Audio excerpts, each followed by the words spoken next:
Time to spill some secrets.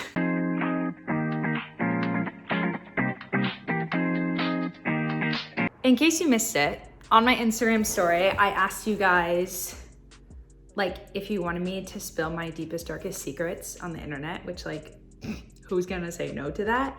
And then I followed up and said, you have to ask me a question for me to answer. And y'all nosy. Let me just start there. And also, like, I never get this many responses on the question mark. So again, y'all nosy. But here we go. Like, it's happening. We're doing it. I need another sip of my hard cider to work up the courage to talk about things. Just kidding, I'm pretty much an open book. All right, we're gonna start off not very juicy. First question, what do I think about when I'm falling asleep? Honestly, nothing. I'm one of those people that the second my head hits the pillow, I'm asleep. Like, there's just not even time to think about things. So that, or honestly, my eyes are closed and I'm visualizing my Instagram feed because I have like maybe minor OCD about the way that things are laid out and like the color coordination of things. So probably not a very healthy thing to think about, but that's the truth. Second question, dream job and location. This is hard because, like, realistically, I would rather just not have a job. Like, I was unemployed for 4 months and it was just really like my best life.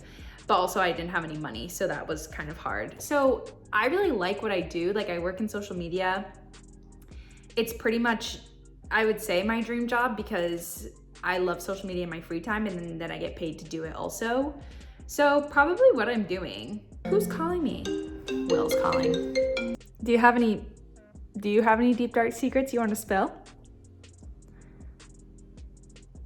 Yes. Do tell. I've been Batman the whole time. Oh, that's kind of hot. Anyways, so I like what I do. Dream location is hard because I don't really have anywhere that I want to like live. Like, I'm not dying to move somewhere. I think I should probably move to the West Coast next because I grew up in the Midwest. I went to college in the South. Now I'm on the East Coast. Like, it just feels right to go West, but I don't really know where. Like, I don't think I'd like LA because I've been there before and I didn't like LA. So that pretty much is a clue that I wouldn't like it there. So maybe I just keep doing what I'm doing and then I just like go to whatever city the job takes me to. That's actually one of the questions, is how did I end up in Philadelphia? And that's exactly how, is that after college, I went to work for Free People and they're based in Philadelphia. So I moved here and now I haven't left, even though I've had literally 2 other jobs since then. So I feel like that's just my plan of action for the next however long. Next question is favorite childhood memory. I feel like overall my favorite memory as a kid is that my grandparents used to winter in Palm Springs. And so every year for spring break, we would go visit them. And it was just the best. The house was beautiful. It was always so warm. And I am like obsessed with my grandparents. They're the cutest people to walk the face of the earth. So I think that would be it, was just traveling to Palm Springs and seeing them. My most unpopular opinion is probably that I don't like gum and I don't like mint flavors, and I also don't like everything but the bagel seasoning. Like, gum is disgusting. You're chewing on your own spit and your own like saliva and germs. That's fucking gross. Mint is bad as a flavor. The only things I like that are minty are like mint chocolate chip ice cream and the Lifesaver Wintergreen mints, because those are like a sweet mint, not a real mint. Will didn't believe me one time that like if I ate mint, I would throw up, and he literally held me down and forced me to eat a stick of the 00 mint gum, and it did not go well. Like, I just think mint is super gross, and everyone's always like, oh, what do you use for your toothpaste? Like, I literally use unflavored Arm & Hammer toothpaste.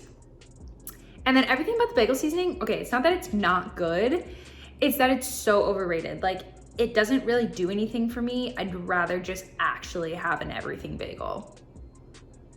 Biggest goal in life is probably just to have enough money that I can like comfortably live my life as I want to. Like, I don't need to be a millionaire. I mean, I'm not gonna say no to being a millionaire, like, but I just don't need to be a millionaire. I just wanna be able to be like, hey, I think that I would love to go on vacation this summer and like be able to plan accordingly and do so. And like for big things like that, I think that's my biggest goal, which doesn't fare well with my previous statement that I would just like to not have a job. Okay, so getting kind of juicy, what is your worst relationship story? So I've been pretty lucky that I've only really dated 3 guys, and all of them were pretty great relationships. So, but I do have a weird like talking story. So it was my freshman year of college, and the first boy that I literally ever saw on campus, I thought he was so hot, like literally just the hottest thing to walk the face of the earth. Turns out like he wasn't. And so somehow I figured out who he was, followed him on Twitter, and he slid into my DMs and we like were chit-chatting. And then after a few days, he asked for my number. We were texting for like a week. And after about a week of texting that weekend, I think it was like a Friday or Saturday night, I had this friend who was a sophomore. And so I was at his house, you know, we were just like playing drinking games, having fun. And this guy, he was at a fraternity party, and we were just texting, like just seeing what each other were up to. And he said, oh, I was at this fraternity party and it just got busted. And I was like, oh my gosh, were you drinking? Are you good? Like just checking in, you know? And he was like, yeah, I was drinking, but like I'm all good. Like I'm back at the dorms, no worries. And I was like, okay, cool. Well, I'm at so-and-so's house and like we're just playing drinking games if you want to come. And he never responded. So next day I wake up and I check Twitter, and he tweeted this long tweet about like how unattractive it is when girls have to let you know they're drinking, and how it's just like super sloppy for them to just always make things about drinking, like all this stuff. And I literally was like, all I said was, I'm at my friend's house playing drinking games if you want to come. And he had also said that he was drinking, so I just was like, what the heck? So I texted him after I saw this and I called him out, and I just was like, hey, like, did you make it home last night? Saw your tweets, LOL. And he was like, yeah, I'm good. Just wanted to let you know that I wasn't drinking. I wasn't doing, like totally went back on his word of all the stuff he was doing, which doesn't even make sense. And I just responded and was like, LMAO, if you weren't drinking, I wasn't either. Like something snooty like that. And he never responded. And like that was like the end of it. Until, okay, so that was probably in like August. So in like October is when Will and I, current Will, started hanging out. And we were in the dining hall having lunch, and like we were still like kind of talking, kind of friends, like not dating yet. And this guy saw us and he came up to us in the dining hall and he was like, hey, Gabby.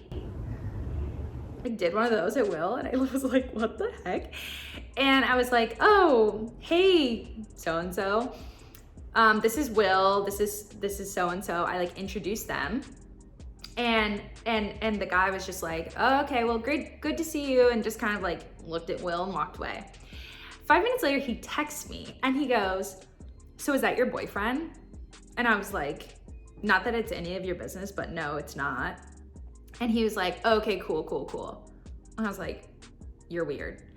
And then I didn't respond. And then like 20 minutes later, he texts me again and he goes, so why do you like him? And I was like, what? Like that is, you don't have the right to ask that. And also, what in the world is wrong with your brain? And then, okay, so I think I responded and just kind of told him off. Was like, I have my reasons and like, you don't need to know them. Like kind of just back off.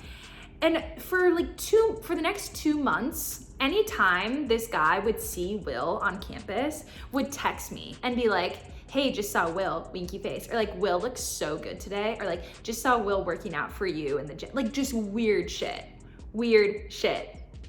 So that's a bullet dodged. He's also married and has a kid now. If you know me, you know who I'm talking about. How did I get my job at Nike? Okay, so after I worked at the DNC, so that was a contract hire, like I was unemployed from November to February. So during that time I was interviewing for jobs, and the DNC was really, really good about helping connect us with people. So after my contract was up, they sent out a Google Doc that was just like, hey, here is a list of contacts at like hundreds of companies and that are willing to be cold emailed. And so I just went through that Google Doc and literally cold emailed probably 100 people. So like, yes, I ended up having a connection, but also not really. It's someone that I put myself out there towards, and I like networked to attempt to get this job. So the girl that I cold emailed from Nike ended up responding to me. And in November, I had just like a 30-minute Zoom call with her about just who I was, my experience, but it wasn't an interview. They didn't even have any openings. It was just kind of a way to get my foot in the door. So fast forward to literally end of January, I hadn't heard anything from Nike. I was like, you know what, that's fine. I'll just like do something else. So I actually had a job lined up with Anthropologie to do social media for their home line. And so literally they sent me the contract on Friday and they were like, the following Monday, so like a week later is what my start date was. And so on Friday they sent me the contract. On Saturday I was with my friend Maggie celebrating, and I just jokingly was like, you know what's gonna be so funny if like freaking Nike reaches out to me, like, oh bah ha ha ha ha. So Monday morning I look over the contract, I sign it, I send it to them.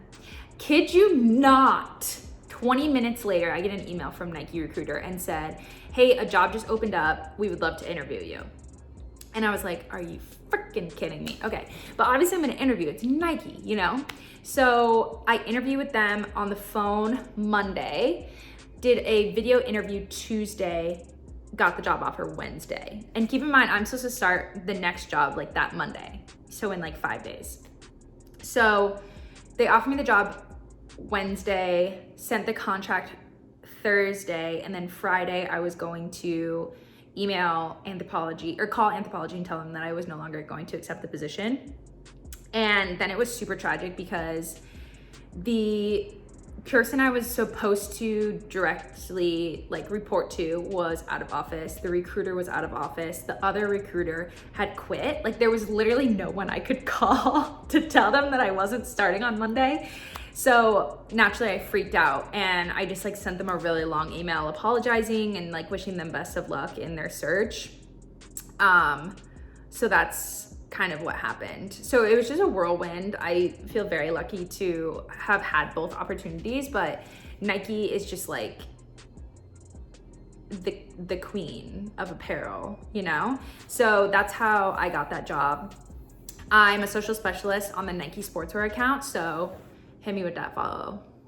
The next question is, who's your favorite brother? The obvious answer would be Owen, because I'm very open about the fact that he's always been my favorite sibling.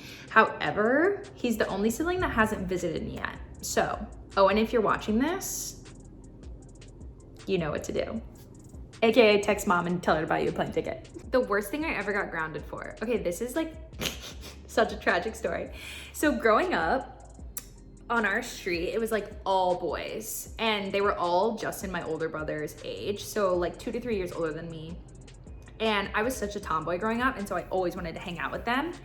And so one day there was like this creek in our neighborhood, and there was this huge like sewage drainage pipe thing. And one day all the boys decided that they were going to climb through this pipe. Like, I don't even know if you would call it a pipe, but it was huge and it was circular. Okay. And I decided that I wanted to go as well. So Justin, honestly, like, I think this is on him. Bad brother alert. I go with them, and keep in mind, I'm like 2 to 3 years younger. I don't even know how old I was, probably like 7.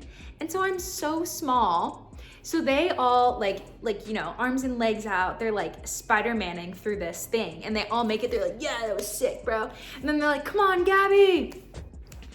I get halfway. Okay, like the bottom of the pipe is full of like muddy sewage water, okay? And they're all big enough that they can like get through it without touching it. And I'm so small that I get halfway and I literally can't reach anymore. Okay, like I'm like, oh, like I don't even know how I held myself up. And I was so scared. I was crying. I couldn't make it through. And so Justin had to go get our stepdad at the time, and he had to trudge through the muddy sewage water and pick me up and take me out. And it's safe to say our asses got grounded. And I was pissed because I got grounded on my birthday. What was your greatest college achievement? Honestly, I think it was graduating cum laude. The way I acted sometimes, I should not have graduated with honors, but I did. And that's what's important.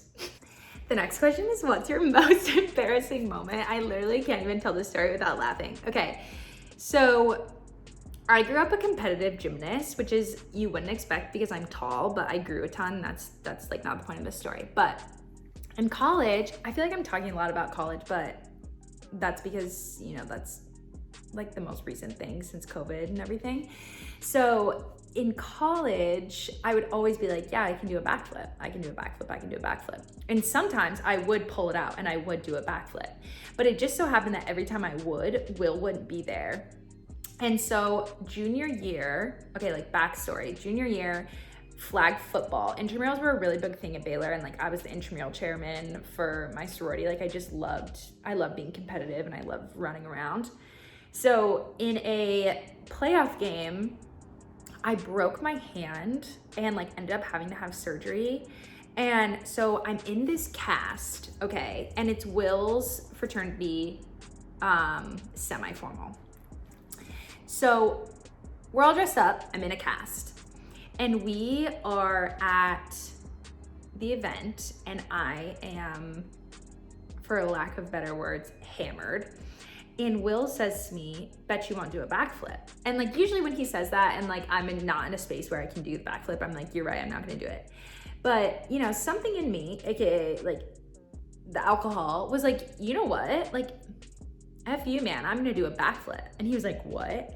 I take my heels off, I give them to Will. I go to the middle of the dance circle at his entire fraternity formal. I'm hyping everybody up. I'm like, hey, like, let's go, like, yeah. And I do a backflip. And I almost landed. If I was sober, I probably could have landed it. But if I was sober, I also wouldn't have done it. So the problem was that I landed on my feet, but a little bit short. But keep in mind that my hand is broken and I can't catch myself. So I face plant, like literally mid dance circle, hype people up, tell people to move out of my way, do a backflip, face plant. And to this day, like I'm glad there's not a video, but I also wish there was a video because it is the most stereotypical party mishap where like the DJ cut, everyone was silent, everyone was just like, and I literally like was face down on the ground and I just like I went like that. And then everyone else started cheering and it turned out okay, but it was just funny because like I saved it, but then I like left the dance circle and to Will was like, we have to go outside right now. And he was like, why? And I literally go outside. I cried my eyes out because I was so embarrassed that I did that. And then I went into like crazy girl mode and I was like, Will, this is your fault. Like, you're the one who told me to do a backflip. Like, keep in mind, I'm just really drunk and he was just like, okay, like that's fine. So that's probably my most embarrassing moment. Do I have the one that got away? Not really, no. Oh, that sounds really bad because I'm dating someone, but let me explain. So Will and I dated like freshman to sophomore year, and then we broke up, and then we started dating again our junior year, and like we're still dating to this day. So like I used to have the one that got away because I thought it was Will, but he didn't actually get away because we're dating again. So no is the final answer. The strangest DM I've ever received was probably during election season. People just really came out of the woodworks to argue with me, and that's fine. Like, I posted stuff on my story that if you didn't agree with, like if it was opposite, if it was a really conservative post, I probably would have argued with it also. But the worst one I think was I posted a Instagram story, like a repost of a graphic that literally just said vote. Like that's it. The caption just said, vote on November 3rd. Like it had nothing to do with Democrat or Republican. And this girl who literally stalked me during the election season, like she slid into my DMs every day trying to argue with me. I blocked her, and then she made a new Instagram account and then continued to DM me, and I had to block her again. But so I post this thing, it just says vote, and she responds to me and says, vote pro-life, and then proceeded to tell me that I was an accessory to murder and a devil worshiper. And I was just like, you know what? Like, okay. Like, I'm not, but that's cool. And I think that's the weirdest thing because it wasn't warranted by anything. Like, the post wasn't about pro-life, pro-choice. It wasn't about that. It was literally just about voting. So, yeah, she called me a murderer and a devil worshiper. The animal that I'm most afraid of is probably snakes. One time in Austin, we were on 6th Street, and it's kind of like New Orleans where they have that huge yellow python-y thing. And I was like, I'm gonna hold that snake. And I went up to it, and he literally went to hand it to me. And I literally went, oh my God. Oh my God. Like that, and I ran away. And it was almost bad. He almost dropped the snake, in which case a python would have been loose on 6th Street. Okay, what is your worst breakup story? So, my worst breakup story is probably my high school breakup, because as a 16-year-old, it was honestly very traumatizing. So what happened was I was dating this guy, and he was like my first love, like my first real boyfriend. Like, you know, just, you know how you are with your first love. You're just like literally obsessed with them. And I always heard that his family was kind of strict, which like I didn't know. I was kind of like still the new kid because like I said, I had transferred schools. And so his family was indeed strict, can confirm that. And one of their rules was that we were not allowed to hang out by ourselves. We were only allowed to hang out in groups or with his sister. So that's what we would do. But then it got to the point, you know, you're 16, you're in love, and like you want to hang out alone. So we started to like sneak around, like, okay, like meet up at Bebop's and get a milkshake. Like we weren't doing anything bad. But one day I was at, his parents were out of town for the day. I was at his house, and I like parked way down the street because, you know, like we had to be secret, which was like kind of fun. When you're 16, you're like, oh, it's a forbidden love. Okay, that sounds so dumb, but it's true. And so I parked on the street, and when I got there, this woman had called the police on my car because he lived in a private neighborhood, and like I was technically on her property. Like I wasn't allowed to park there. And thankfully she was like, you know what, if you leave now, like just leave before the police come, like don't worry about it. But the problem is that like we were not supposed to be together, and she had now seen me. And so my boyfriend at the time and I decided that he needed to go back and just kind of like explain the situation, like make sure that she didn't like go to his parents. Like we were just like trying to cover our asses because, you know, we're young, we don't want to be in trouble. So he goes back, he talks to this lady, like all's well. Until the next day, I get a text from said boyfriend, and he just says, I'm so sorry, I have to break up with you. And that was it. And like phone off. Didn't hear anything else. And 16, like heartbreak is a heartbreak like no other. Like I was just destroyed, like so sad. My heart was broken.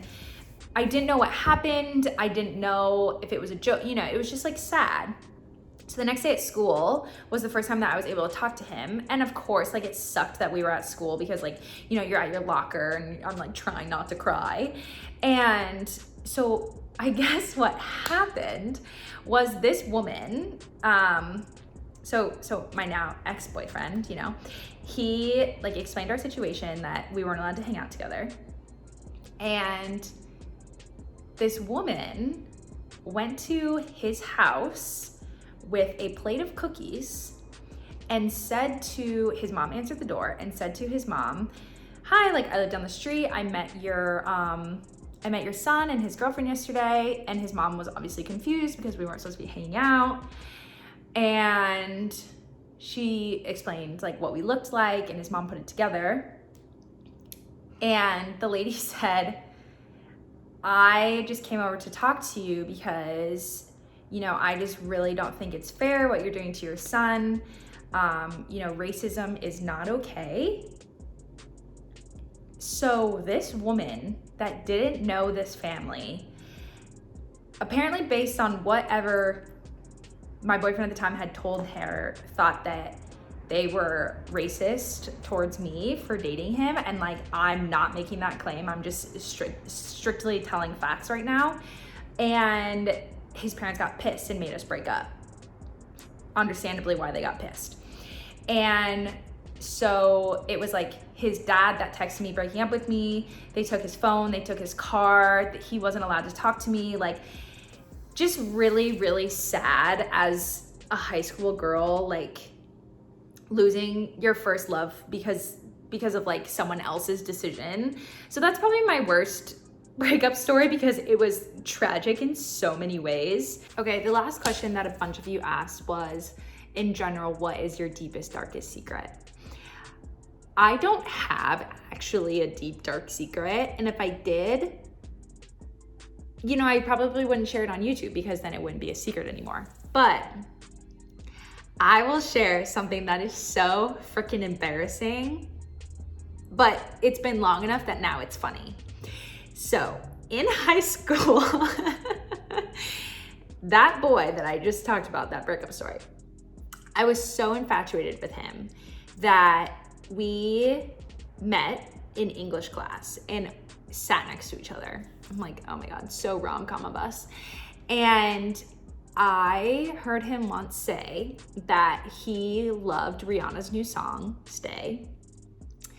And the next week was spring break. And on spring break, I listened to that song on repeat every single day.